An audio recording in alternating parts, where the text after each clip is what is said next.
Hi, Robert Phillips, agronomist with Hinchy Fertilizer Day, out here in our soybean plot, showing some guys what to look for as far as scouting bugs and headline timing, and so you can get the best yields out of these beans going forward. First thing you look at, if you look at the beans, you notice a little bit of feeding, and looking at feeding, usually feeding on leaves. 30% defoliation is threshold. Looking at these beans, you see a lot of 10%, maybe 20%, 5% leaves. But when you look deeper into it, you start to see that there's a lot of leaves that are missing.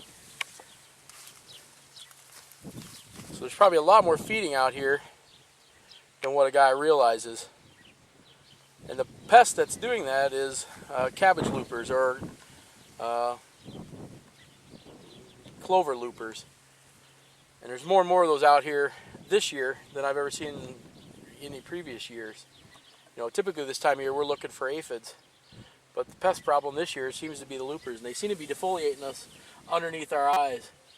So as you look across the field, you don't see a lot of defoliation, you don't see a lot of aphids on the new growth. But you need to start looking deeper into the canopy.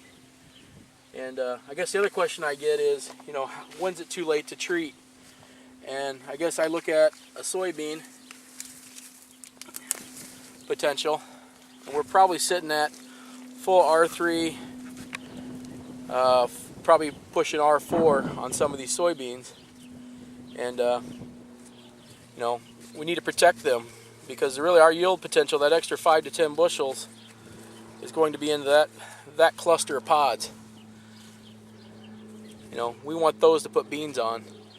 So, going out here in the next week or two and putting on, headline, fungicides, micronutrient mixes. These are healthy, happy beans. We got early flowering. Early flowering is a tattletale sign for high yield potential in soybeans. But yet, if we don't capture 5 or 6 more beans, 5 or 6 more pods out of this, which we have a lot of time here.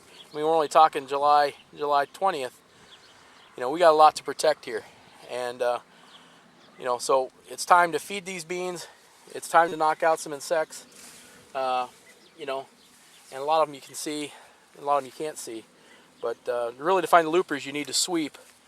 And, you need to sweep down into the canopy, because that's where they're hiding.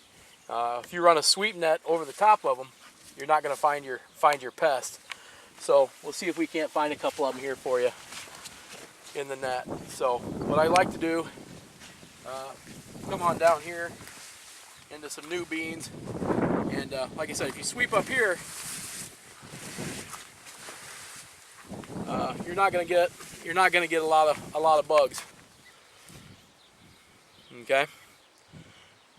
Didn't find really anything. But you need to lean this row over. Lean this row over and come up the plant.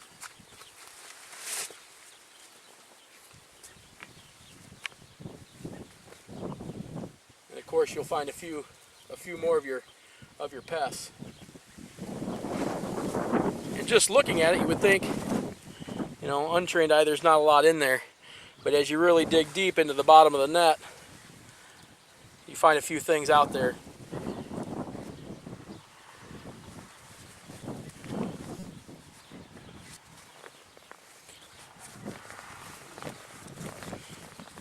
Alright. Can you get in there, Steve? You can see that there's a corn rootworm beetle. Adult. He's doing a little bit of feeding. You can also see there's a cabbage looper trying to get out of there, and that's the pest I was talking to you about. And you actually look in there deeper, there's about 3-4 loopers in there. Alright, and universities talk about thresholds for each one of these pests. Bean leaf beetles, there's so many up a foot a row. Japanese beetles, 30% defoliation, What they don't talk about is the combination threshold. What are all of these doing out here? Chewing, feeding, what are they doing together? What's the combination threshold, I guess, is my question. So when it comes to insects, I tend not to be friendly. I tend to spray often, spray early, spray often. So we're getting to that point where we need to protect these plants from bugs. It's a great time to put the headline on to keep this season going. But as you can see, there's a lot out here that to the eye, untrained eye, you can't really see. So get the sweep nets out, get out in your fields, start pulling things back, start looking at pods. I think you're going to find a lot more insect pressure than what you actually can see from the truck. Like I said, aphids, we're not finding them yet, but we got the whole month of August that they could appear. These 90-degree days tend to slow that down, but just because we don't have aphids doesn't mean we don't have insect pressure that needs to be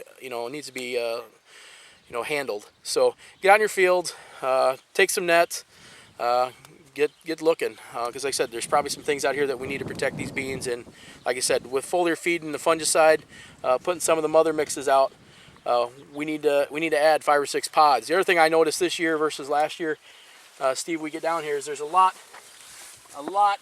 more distance between pods than there was a year ago. If you guys remember, a year ago we potted right up to the ground.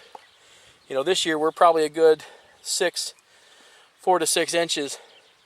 So, that we're not going to pod, and we're starting to see more vegetative growth than we are reproductive growth. So we really need to feed these beans, go out and really get on them. Put the sugars, put the Z70s, the micro mixes, so that we can, that we get the advantage, of those clusters. I mean, those are all potential pods, and so the time's now to really go after high yield soybeans. So get out and get scouting. Thanks.